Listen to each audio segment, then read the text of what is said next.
Guys, how you going? Not sure if I have shown you this before, but I just wanted to show you a neat little trick. What I've got happening here in Lightroom is that I've got this photograph here that when I come in to have a look at it, I stitched a pano together. I'm just really not happy with how much space there isn't at the top of this photograph here. So I've right-clicked on this and said Edit in Photoshop. It's opened up in Photoshop, nice big image. So I want to add more to the top because I really don't like the fact that this mountain peak is so close to the top of the frame. So this could either work spectacularly well or be an absolute failure. Just to speed things up a little, I might just drop the size of this photograph here because otherwise we'll be waiting for things to happen for ages. So let's just make that a little bit smaller. So you don't have to do that, obviously.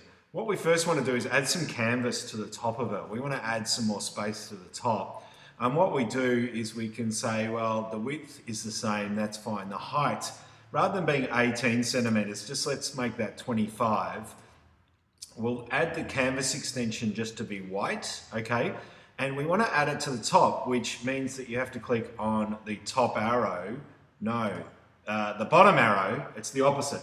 You have to click on the bottom arrow, and as you can see now, these arrows are facing upwards. That's telling you that it's going to add the extra canvas to the top, which it's done right there, okay?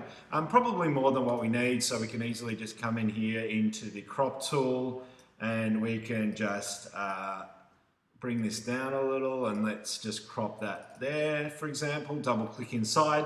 Now the next thing that we want to do is we want to grab the, where is it? Not that one, not that one, not that one, go away. Brain fade, magic wand tool, okay? Click on that and it should select the white, okay? If not, the tolerance might be too high, the number here might be too high.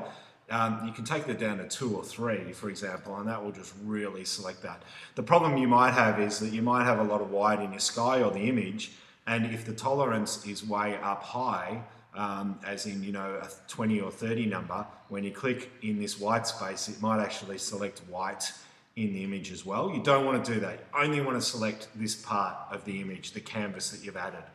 Then you go to Edit Fill, okay, Edit Fill, and what do you want to fill this section or this selection with?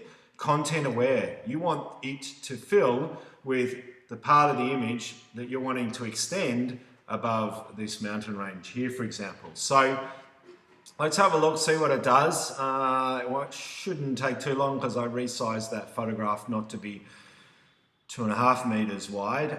It's more like 50 centimeters wide. So as it goes, this was a photograph that we took on our snowy workshop last week. So that's done a pretty damn good job. If we just go here to select, deselect, you'll now see what's happened is that it's add that nice selection, or that's add a canvas to the top. I click save, I come back here into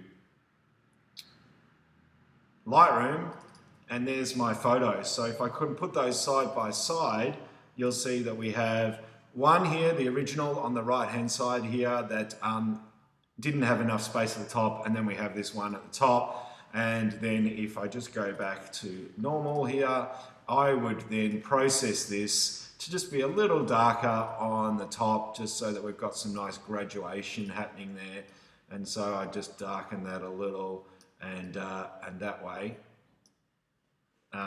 we'd sort of replicate what it would look like naturally.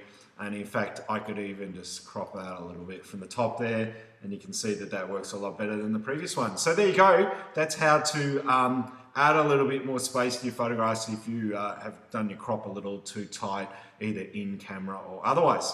Cheers guys, thanks for watching. Bye.